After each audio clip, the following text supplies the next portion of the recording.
Ons ken die verhaal van Judas wat die Here Jesus verraai het. En ons weet ook dat baie van ons hom eintlik verag. En dat ons nie werklik waardering het vir wat hy gedoen het nie. En ek het al daaroor gepraat en miskien onthou jy dit, dat ek gesê het, hy het eintlik 'n geweldig belangrike taak verrig.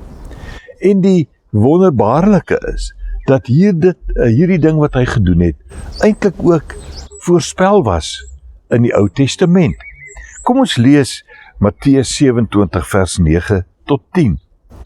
Toe is die woord vervul, wat die Here deur die profeet Jeremia gesê het.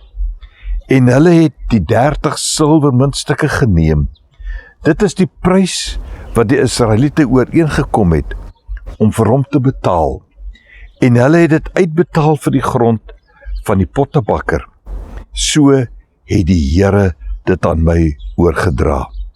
En alhoewel Matteus na Jeremia verwys, mag hy dalk misgis het, en ons kan nie noodwendig met hom verskil nie, maar ons kan dit ook nie noodwendig ondersteun uit dit wat ons in die Ou Testament lees nie.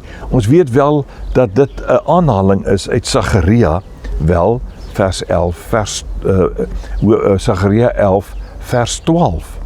Maar die feit is, Matteus sê vir ons, dit was 'n profesie, en dit het ons bedag gemaak om te gaan kyk en gevind dat dit wel geskryf is in die Ou Testament.